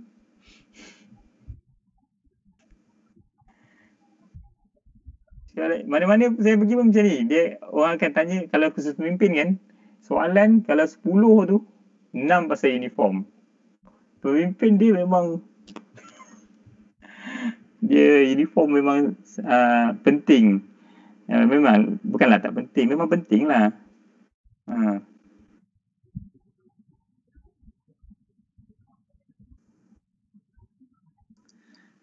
Okey, ada lagi Patrick nak tanya tu? Ada tengah typing kot. Itulah, Patrick is typing. Ya, saya nak tanya. Ya. Untuk yang kelana punya tu kan, untuk ahli kelana kanan kan. So dia punya batch tu kita tahulah kena mohon dengan sekretariat ke? Ya. Okay. Kita buat macam tu lah. Okay. So sijil dia macam mana pula? Sijil pun sama juga? Ya, sijil pun sama, kita bagi sijil. Cuma yang ahli udara kanan sebelum ni, sijil tak sempat keluar lagi. Ada masalah sikit. Tapi insyaAllah lah lepas ni kita akan keluarkan lah. PKP itu banyak masa, so kita dah print dah sebenarnya. Tinggal nak sign je. Good to know. Sebab apa, nanti kan katakan anda kata ada calon-calon nak pergi ke EPA. Dia perlu sertakan sekali dengan sijil tu. Betul-betul. Kita tahu jugalah. Dia punya persijilan dia macam mana apa semua lah. Betul. Good. Ini ada macam ada 2-3 orang lagi typing ni, kita bagi masa sikit. Boleh. Kip lah, malas saya nak typing. Nak tanya pasal sayap-sayap penerjungan tu yang paragliding semua untuk pemimpin dia ikut sekali saja ke ataupun ikut skim kelana yang 3-5 kali tu? Okey, skim yang baru kita akan ubah sebabnya macam ni. Kita bincang dengan MSF sebab di Malaysia ni dia punya pihak yang diberi kuasa oleh CAA ialah MSF pun masa ni lah. Mungkin masa akan datang berubah, tak tahulah. Tapi dia orang yang melesenkan kegiatan sukan udara. So kita kena ingat, rencana sayap-sayap yang pengangkat udara tu ialah sukan udara. Dia bukannya macam terjun taktikal, tak. So, bila sukan dia ada lesen dia. So, MSF yang keluarkan lesen tu. So, sekarang ni, lepas kita bincang dengan diorang, kita decide kita ikut je apa standard diorang. Contoh, macam paragliding, dia kena ada, saya tengok P3 ke apa macam tu lah, lesen dia kan. So, apa reference dia, saya pun tak ingat. Tapi, basically, kalau diorang issue license, kita accept lah. Sebab yang dulu, gini, kita buat skim yang dulu, masa tu 2010, kita pun tak kenal lagi MSF masa tu, yang setakat kita kenal DCA je masa tu. Kita tak ada connection lagi. So lama-lama kita dalam bidang ni kita ramai kawan, kita ramai network tu, kita pun tahu, oh ini sebenarnya tak apalah, kita tambah baik lah. So mengikut nasihat dia orang, kita follow lah macam sayap penerjunan kan. So dia kena ada license. Dia ada pihak dia MSF, dia ada license. So bila dia ada license, dia terbagi rencana tu. Tengah syarat dia mohon lah, ada borang, hantar logbook macam biasa lah. Itu pengakapnya style lah. Tapi kalau banyak orang dia buat aktiviti tu, dia tak pakai wing pun. Orang tahu dia para jumper semua kan. So kalau dia dia license tu is good enough. I mean people know, macam scuba diving kan. Pernah ada license scuba diving. Yeah, he's a scuba diver. Tapi untuk pengakap macam udara ni, kalau nak tunjuk, kena buatlah sikit logbook, then ada borang apply lah. Macam sijil, macam rencana biasa. And then pasal aktiviti ekstrim tu kira tak untuk sayap-sayap tu? Aktiviti ekstrim, pengakap udara saya pernah ada 4 saja, juruterbang, penerjun, paramotor dengan paragliding. Itu je 4. Saya kat sini kelas yang baru punya, saya baca sikit lah, ni draft. Tak, yang pengakap kelana biasa punya. Sebab dia habis skim biasa baru dia masuk sayap kan? Yang skim 4 untuk BPA punya. Okey. Jika dia nak pilih untuk ekstrim, boleh tak sayap-sayap tu dimasukkan? nak dimasukkan ekstrim tu rencana ekstrim. Yang Sec9 ni dia ada syarat, mungkin ada yang sama tapi dia ialah rencana yang lain. Anggap macam ni, dia rencana yang lain. So you have to fulfill this requirement also. Macam tu kan, you buat rencana usaha, dan usaha contoh berapa malam kan, ahli berkemah. So lain, you kena complete ahli berkemah sekali dengan usaha. Macam tu lah. Ni pendapat saya lah. Sebab senang license dia, sebab rencana ekstrim, dia tidak, contoh kalau dia buat je per jam kan, just per jam, dia tidak mewajibkan peserta tu ataupun calon tu sampai dapat license kan. So dia just maybe dia buat aktiviti tu, cukup requirement dia, dan dia hantar logbook, dia akan dapat rencana ekstrim. Tapi untuk wing ni dia mesti license, sebab MSF nakkan, dia tak nak anybody pakai macam tu je tau. Mesti ada standard sikit lah. Harap dia dapat menjawab soalan. Okey, faham. Masih ingat. Okey, sama-sama. Okey. Ada soalan lagi? Mungkin kalau boleh saya tambah yang pasal ekstrim tadi tu. Okey, apa saya dah discuss dengan Kapten sebelum ni kan, so ini yang rencana lain, yang rencana lain tu yang untuk pengangkat udara sama saja dengan ikut juga buku merah tu kan, betul tak? So untuk ekstrim, dia boleh katakan let's say dia pergi paraglide kan, tapi dia tak pergi to extend dapatkan license dia apa semua, tapi dia boleh dapatkan untuk rencana ekstrim lah. Okey. Tapi asalnya dia boleh 2-in-1. Dia kata dia mungkin buat joy punya paragliding ke atau paramotor ni dapat ikut dengan orang ke apa kan, dia joy apa semua, dia cukupkan 3 kali untuk ekstrim punya rencana, dan dia dapat estimate rencana. Tapi kalau dia go a bit more je, dia boleh dapat wing tu kan, betul tak? So boleh juga, tapi dia kena tambah sikit lah, tambah sikit kan tu. Betul lagi. Ya. Macam tu lah. Macam tu. So tadi Kat punya sidang tadi. So untuk rencana kanan udara tu kan. Ahli udara kanan. Udara kanan tu. So dia punya tu for tonight dah cover macam mana tu? Dah cover semua sekali ke ataupun separuh dah ke macam mana? Tak, baru first part je, safety awareness. Sebab safety awareness ni panjang. Even masa perkhemahan sebenar pun, dia 2 jam lebih sebenarnya. Okay. So ini kira ringkas gila lah. So yang lain, tapi tajuk yang lain tu sekejap saya tengok. Kalau kita berkesempatan, tajuk yang lain tu teori penerbangan, maybe meteorologi lah. Yang lain tu taklah panjang sangat kot. Maybe boleh ringkas-ringkaskan. Tapi biasanya kita buat itulah 4 hari 3 malam. Okay, tak apa. Kalau macam tu maybe kita boleh schedulekan satu lagi slot. InsyaAllah. Boleh. Lepas tu tak ada masalah. Sebenarnya because dalam this medium kan, bukan sahaja Kapten saja bercakap, mungkin rakan-rakan lain daripada sekretariat pun dia boleh tukar speaker ke apa kan, no problem, tak ada masalah.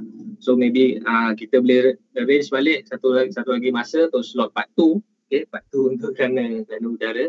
Okay, kita part 2 nanti kan kita bincangkan lah, kita finalisekan dia punya tarikh dan apa semua dah.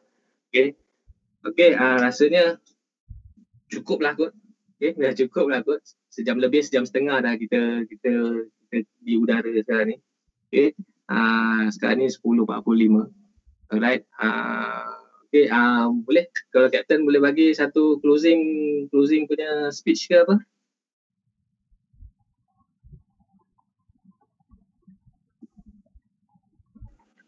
Saya nak ucap terima kasih kepada PPM Wilayah Persatuan Kuala Lumpur lah sebab mengajak saya buat benda ni. Saya sebenarnya macam saya cakap lah, saya nervous sikit. Tapi satu pengalaman baru bagi saya lah. InsyaAllah kalau ada apa-apa, saya gini, even dalam video pun, sebab orang rumah saya dia dulu berlakon kecil, dia selalu cakap saya gitu kan. Jadi tak buat lagi. So saya cuba memperbaiki dari situlah. Dia macam kalau pilot dalam kapal terbang, dia tak tengok dia punya audience tau. Sebab kita duduk dalam satu bilik lain kan. Jadi kita punya gemuruh tu taklah sangat. So ini bila berhadapan dengan orang, sebenarnya itulah satu benda, satu pengalaman yang ni lah baru bagi saya lah. So terima kasih banyak-banyak kerana peluang yang diberikan. Saya minta maaf kalau ada apa-apa kekurangan dari segi penyampaian, dari segi isi, tapi saya harap tak terhenti di sini juga. Kalau ada apa-apa muskilan ke soalan ke, kalau yang ada mesej, ada WhatsApp saya tu, bolehlah tanya ke apa ke. Mungkin lambat sikit saya nak jawab sebab kerja banyak. Even waktu PKP pun ada buku log yang nak disemak ni. Saya cubalah. Kalau mungkin lambat tu kadang-kadang satu lagi mesej tu banyak. So dia dah masuk dah bawah. So terlupa. Kadang-kadang Chan Zili tu saya dah 2 bulan baru saya reply dia punya mesej. Saya minta maaf banyak-banyak. Tapi itulah, kalau apa ni, jangan segan-segan lah. Boleh tanyalah, tanya saya ataupun tanya kawan-kawan lain. Captain VJ sebenarnya memang lagi pro saya lah. Okey, itu saja kot. Terima kasih banyak-banyak sekali lagi. Sekian, wabillahi taufiq wal hidayah. Wassalamualaikum warahmatullahi wabarakatuh. Okey, terima kasih Dr. Muin atas perkongsian tadi. Saya pun ada juga kan tu. Ada apa semua. So in time, bila time kita dah biasa, kita improve in time. Practice makes perfect. Okay. Cuma dia bezanya kita punya online class ni dia lain sikit dengan katakan khusus kita secara semuka. Khusus Manik Kayu ke apa semua. Kadang-kadang kita punya tu time limit kita memang sejam aja kita boleh bercakap ataupun 2 jam aja bercakap, tapi sekarang kita overrun juga, lebih cakap. So untuk this one tak ada masalah, you can just speak and everything, dan semua kalau nak ni pun bertanya dengan cara dalam chat, so kita boleh senang. Dan at the end of it macam sidang terbuka. Okay, siapa nak tanya boleh terus, malas nak type, okay boleh tanya pula lepas tu kan. Okay. Terima kasih juga kepada Dr. Muin daripada Sekretariat Angkatan Udara Kebangsaan. Okay, terima kasih kepada semua yang datang, okay, yang turut berserta dengan kita pada malam ini. Saya cuba nak tambahkan sikit saja. Semua yang ada pada minggu-minggu yang lepas, okay, saya sedang sediakan sijil masing-masing, okay, sijil kelas dengan sijil quiz. Okay, bagi saya sedikit masa, mungkin dalam Isnin dengan mungkin dari Sabtu Ahad ni nanti insyaAllah saya dah mula emailkan. Okay, nantikan dekat saya punya Facebook dengan juga Facebook Majlis Pangkat Kelana Negeri Wilayah Selangor Kuala Lumpur. Saya akan umumkan nantikan pemenang-pemenang dia. Okay, 5 daripada Kuala Lumpur dan 5 daripada pimpinan negeri lain dan giveaway. So hari ni punya ulang kaji ke-7 dan seterusnya akan diberitahu kemudian, itu second phase punya pula. So sebab tu pentingnya anda semua isikan kedatangan dalam Google Form tu. Lepas tu nanti certain extent nanti lepas certain punya kelas, saya akan umumkan, okey kita akan buat satu lagi quiz. So satu lagi quiz tu pun sama juga syarat dia juga macam yang sebelum ni. Okey, kedatangan 80% dan juga 85% dalam quiz akan saya berikan giveaway. Okay, giveaway kepada siapa yang top lah, yang top saja. So nantikan saya menantikan dan setialah. Okay, setialah sementara kita boleh buat online ni. Sementara kita belum lagi dapat kebenaran untuk menjalankan kursus ataupun perjumpaan pengangkap macam biasa. So, terima kasih kepada semua. Terima kasih kepada Kapten. Terima kasih semua datang. Tuan Wafi pun ada. Tuan siapa ni pun ada tadi. Siapa ni nama tu tadi? Dia sepatutnya dia datang untuk kursus Manik Kayu saya tapi tak dapat datang. So, tak apa. Saya tak berdendam. Nanti next round ke saya punya kursus nanti kan dia boleh datang. Okay, tak apa, tak ada masalah. Okay, dia MIA, dia kata ada masalah, ada kerja, something like that masa tu, so tak apa. It's okay. Next round nanti kalau kata dia kesempatan ataupun mana-mana PPM mana yang ada buat kursus Malik Kaji, dia boleh join, tak ada masalah. Okay, terima kasih. Boleh, nanti kan kita akan schedule balik untuk part 2 punya. Lepas tu, akhir kata kepada saya, okay, stay safe, okay, jaga social distancing masing-masing, okay, walaupun ada pelonggaran masa PKPP ni, okay, don't take things for granted. Kita tak mau second wave melanda kita balik. Okay, terima kasih. Assalamualaikum dan salam merangkap.